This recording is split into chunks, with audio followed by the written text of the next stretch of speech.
Hi, I'm Chetan Singh and I'm going to talk today with Madhav. Madhav is a very well-renowned anchor and he covers journalism of across spectrum. And I've seen how he has covered the general election, the biggest general election. So first and foremost, heartily congratulations to you Thanks, for covering up this extensive coverage, widespread, whether from north, south, east, west, you covered. So how has been your experience? Because you have been covering election not from now, you have been from last so many elections also you have covered it. So how has been your experience here this time when it comes down to this? See, in my journalistic career for close to 18 years, this is the fourth Lok Sabha election that I have been a part of. And obviously I was much junior when I started off.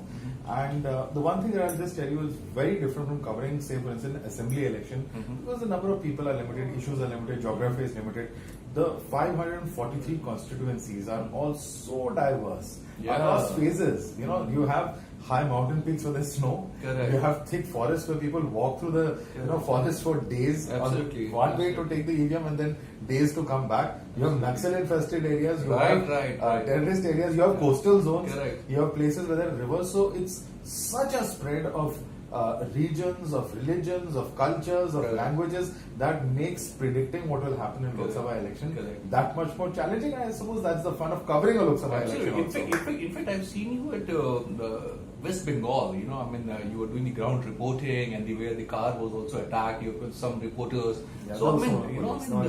Colleagues here. So it is very risky nowadays. To work in the because people are so very intolerant at times. Not only it's any specific state, but all across. So even journalism, when it comes down to how do you understand and counter these kind of ground challenges when you go there? So there's a saying if you're in journalism school, it's taught to you that normally when people are running out of a situation, the journalists will be running in. Whether it is famine, whether it's riot, whether it's flood, whether it's drought, or whether it's a law and order situation, whether it's a terrorist strike, the whole world will be running out. Journalists are going in to cover the situation and bring the truth to their viewers. So that's an element of risk that journalists anywhere in the world, particularly in our country and particularly in insurgency-prone areas, would face. But what is very different about the election which you mentioned, there's particular states in India where violence and a culture of political violence still exists. Right. Look at states such as Bihar, where there was a culture of political violence, booth capturing. Bihar was known for that. Yeah. But look at how EVMs have changed the game in the state of Bihar. Now, in the state of Bengal also there's been a history of violence. It's not that it has just come with Mamata Banerjee, because they're doing left regime. But these EVMs have not changed that culture of violence, because it was not just restricted to booth capturing. It's much other things that also are part of the political violence, and that unfortunately continues. So, reforms are required to our electoral system. Different states respond differently to different types of reforms. And I suppose we just have to keep bettering ourselves with each and every election. That's how I look at it as a student of political science, as a journalist. So I've always noticed whenever I do debates with you, you always make us speak what you want to hear. So what is that art?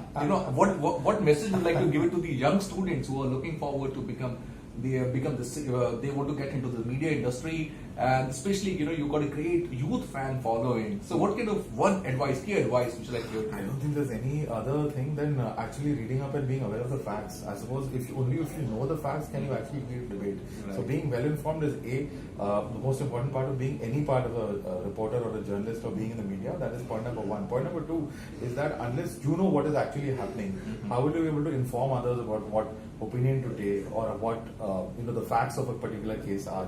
And therefore it's very important for you to be all-rounded and well-rounded in all sides of a particular debate. That's my perspective, certainly, that I feel one should certainly look at. And media is a very competitive field. It's just one has to. There's no substitute for hard work. Just as in every field, whether it's governance, whether it's politics, whether it's the private sector, media is also just another sector where as much effort as you put in, you will get out of it, I suppose. Thank you, Madhav. Thank you so very much. Thanks. I'm sure the young viewers who are watching this video say they will certainly want to get benefit out of it. Thank you. Thank you so much. Thanks a lot.